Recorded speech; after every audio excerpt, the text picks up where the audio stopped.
Once upon a midnight dreary, while I pondered weak and weary over many a quaint and curious volume of forgotten lore, while I nodded, nearly napping, suddenly there came a tapping, as of someone gently rapping at my chamber door.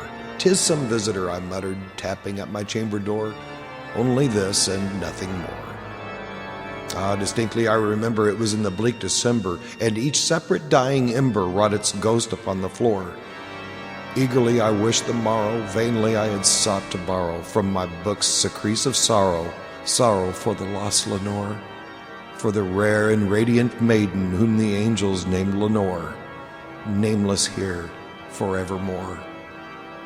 And the silken, sad, uncertain rustling of each purple curtain thrilled me, filled me with fantastic terrors never felt before, so that now, to still the beating of my heart, I stood repeating, "'Tis some visitor entreating entrance at my chamber door, some late visitor entreating entrance at my chamber door. This is it, and nothing more."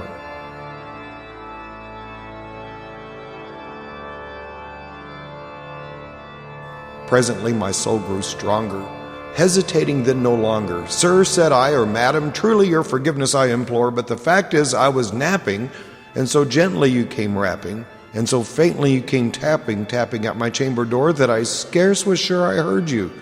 Here I opened wide the door. Darkness there, and nothing more."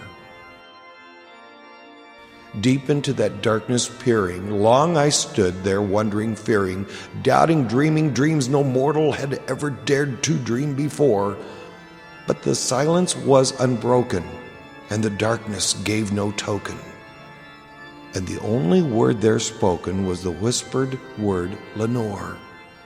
This I whispered, and an echo murmured back the word "Lenore." Merely this, and nothing more. Back into the chamber turning, all my soul within me burning. Soon again I heard a tapping, somewhat louder than before. "Surely," said I, "surely that is something at my window lattice. Let me see then what thereat is, and this mystery explore. Let my heart be still a moment, and this mystery explore." 'Tis the wind, and nothing more. Once here I flung the shutter, when many a flirt and flutter, in there stepped a stately raven of the saintly days of yore, not the least obeisance made he, not a minute stopped or stayed he, but with mine of lord or lady perched above my chamber door, perched upon a bust of Pallas just above my chamber door, perched and set, and nothing more. Then this ebony bird beguiling my sad fancy into smiling, by the grave and stern decorum of its countenance it wore. "Though thy crest be shorn and shaven, thou," I said, "art sure no craven, ghastly grim and ancient raven, wandering from this nightly shore. Tell me what thy lordly name is on thy night's Plutonian shore." Quoth the raven, "Nevermore." Much I marveled this ungainly fowl to hear disclosure so plainly, though its answer little meaning, little relevancy bore.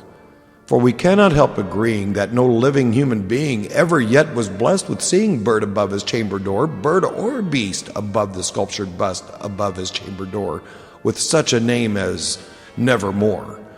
But the raven sitting lonely on the placid bust spoke only that one word, as if his soul in that one word he did outpour.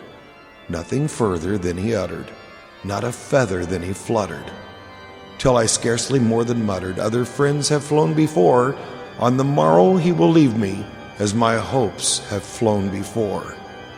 Then the bird said, "Nevermore."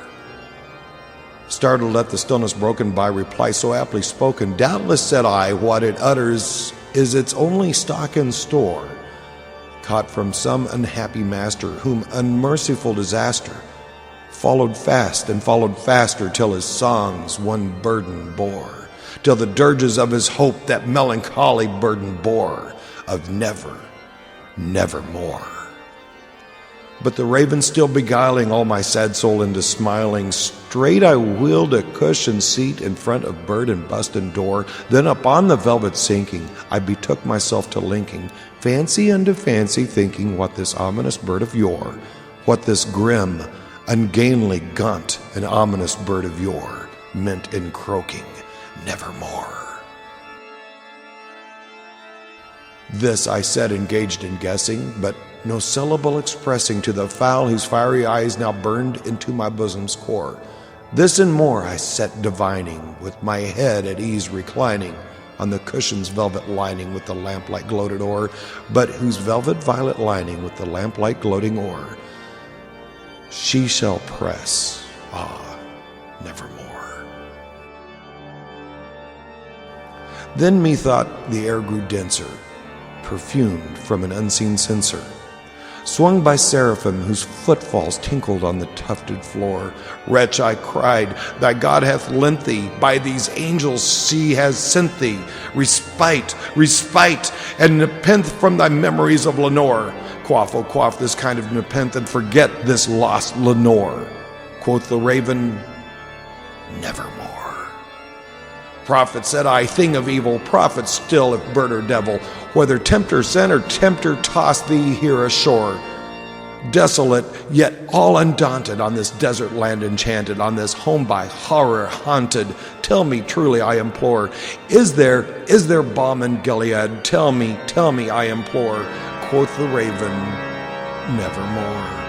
Prophet, said I, thing of evil, prophet still, if bird or devil, by that heaven that bends above us, by that God we both adore, tell this soul with sorrow laden, if, within the distant nighten, it shall clasp a Satan maiden, whom the angels named Lenore, clasp a rare and radiant maiden, whom the angels named Lenore. Quoth the raven, nevermore. Be that word our sign of parting, bird or fiend, I shrieked upstarting, get thee back into the tempest and the night's Plutonian shore. Leave no black plume as a token of that lie thy soul hath spoken. Leave my loneliness unbroken. Quit the bust above my door. Take thy beak from out my heart, and take thy form from off my door. And quoth the raven, nevermore.